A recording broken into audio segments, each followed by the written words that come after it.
Does this sound familiar to you? You're immediately attracted to a guy. He seems to be really into you too. And you just give it your all. You dive in, head, heart, body, time, money, even. You pour everything into a relationship only to find out that what he wants isn't what you want. Well, if that sounds familiar to you, keep listening because I've got some important information for you about what you're doing wrong that's leading to these dead end situationships with men. So there are four components to the building of a relationship. And well, let's call them stages. These stages are progressive.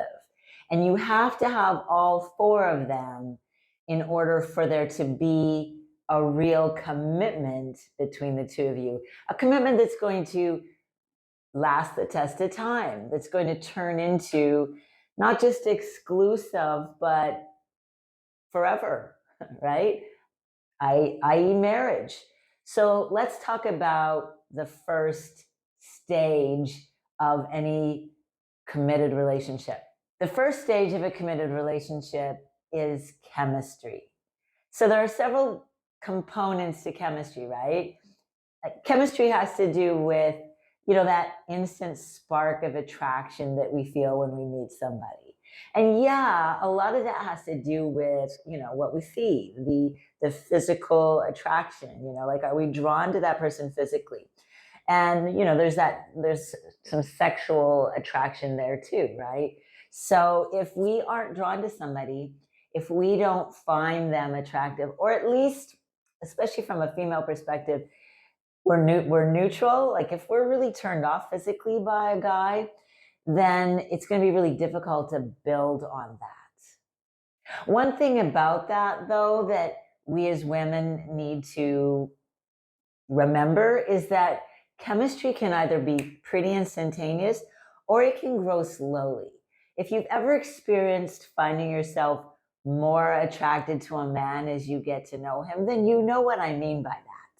So don't be quick to judge whether a relationship is going to go somewhere or not because there wasn't that instant spark always. It doesn't always happen that way. Sometimes that chemistry develops. Other times, yeah, it happens pretty quickly. The next stage of what's going to end up being a committed relationship is connection. You've got your chemistry. You're attracted to each other. You like what you see.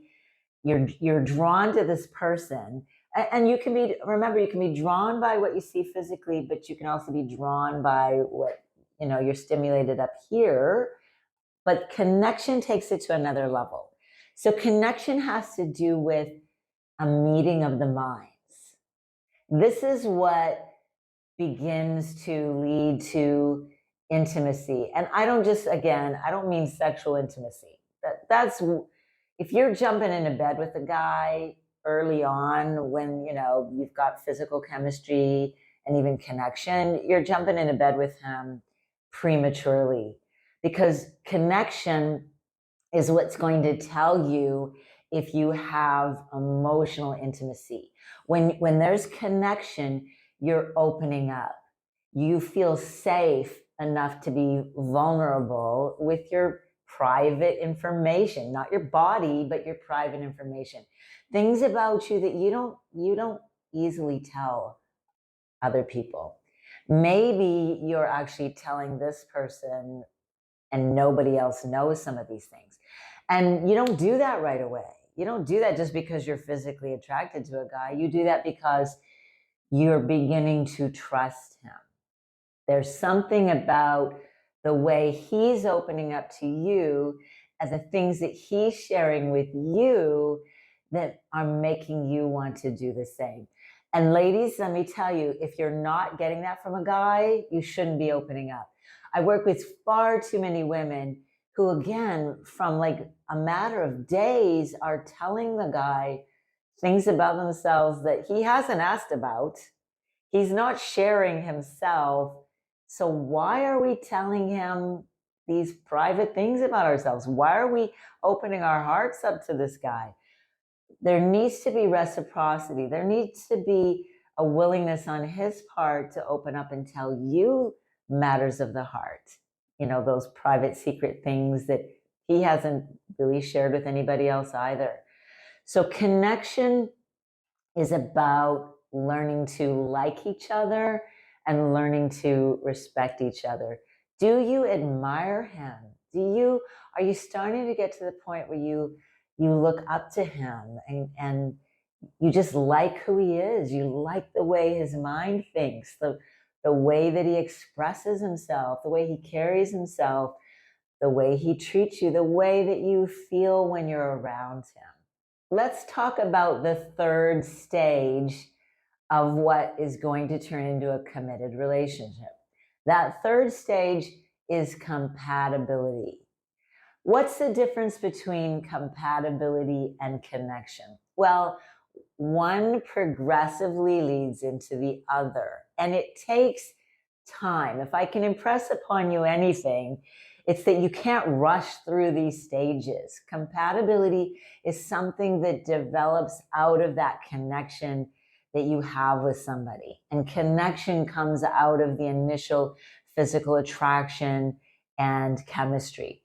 So compatibility has to do with, are we aligned in the way that we see the world? Do we share the same values? You can have chemistry, you can have connection, you can enjoy spending time with this person. They can be a lot of fun and they can be really, good looking, super hot, super sexy. And yeah, you've got that chemistry and you enjoy having a good time with them. But as you get to know them, you realize we're different, like we may be misaligned in the things that we want out of life. We may be misaligned in our political views, our religious views. We might have very different cultural backgrounds. We might have been raised very differently. My first husband and I were raised very differently. I was raised to believe in higher education. He really was not. I was raised to value a certain kind of lifestyle, whereas he was very content to, live in different circumstances than I was raised in. And that did affect us. That affected our relationship. So those things are important. Also, your interests. Do you enjoy doing the same things? This doesn't mean, of course, that you have to like everything, that the other person likes to do. But with that connection that comes before compatibility and feeds into compatibility, if you like spending time with this person, if you look up to this person, if you respect this person, then there's some give and take here, right? He likes to do certain things, you like to do certain things, and you're willing to blend those two interests together. But I've worked with people who end up married to each other that don't like to do any of the same things. That makes a relationship really tough.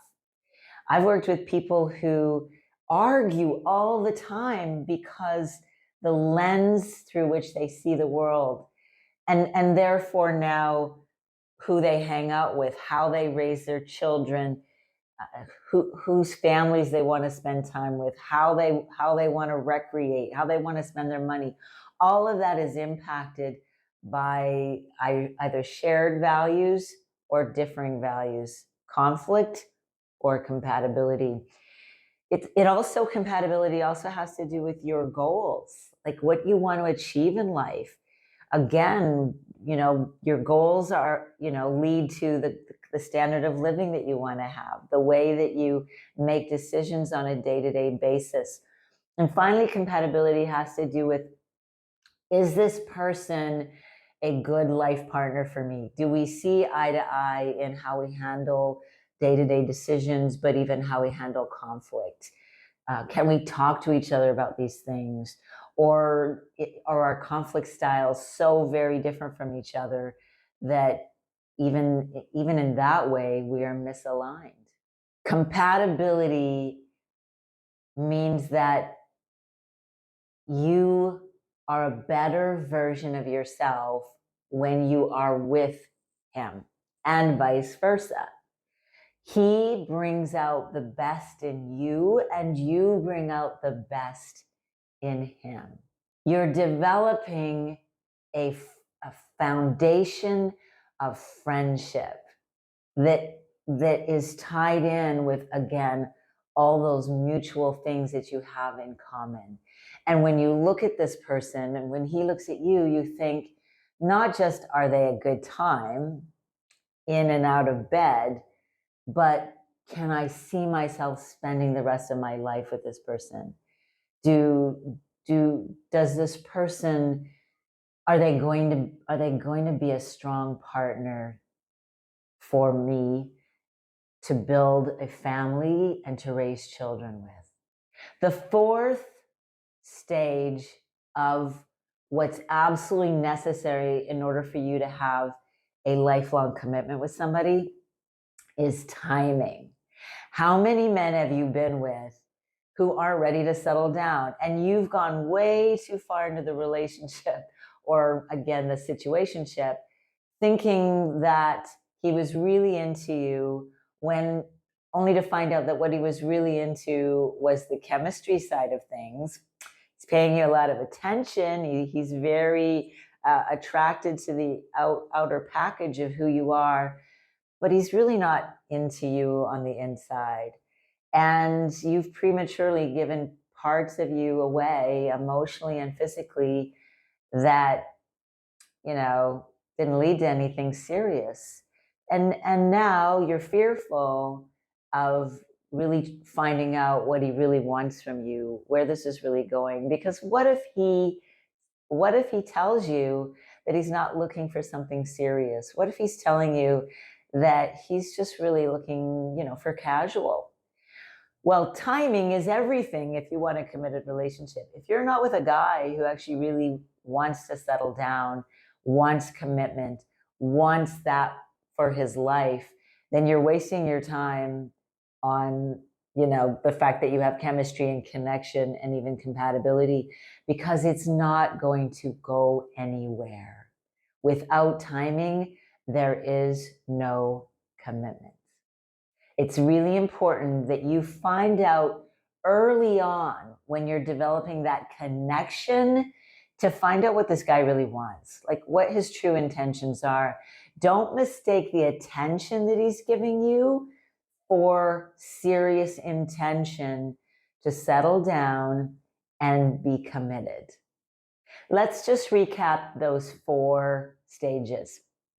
Chemistry, gotta be drawn to each other, gotta find each other attractive, gotta be that spark that can develop over time or it can happen really quickly. Now you gotta have a connection. You gotta actually really enjoy hanging out with each other. You gotta like spending time with each other, and that's developing into this, like, wow, I really love the way your mind thinks. I love the way that you see the world, and you're so much fun to be around. Now, as we begin to spend more time together, we figure out whether or not there's that compatibility. Do we like to do the same things? Are we headed down the same path? Do we want the same things out of life? And then finally, are we in the same spot in our lives? Are we both ready to settle down and be serious? Or are one or the other of us just still really out looking for a good time? When you have those 4 things, when you've got chemistry and connection and compatibility and timing, guess what? That leads to commitment. If you are missing any one of those 4 things, ladies, you're not going to have a guy give you that lifelong commitment that I know you long for.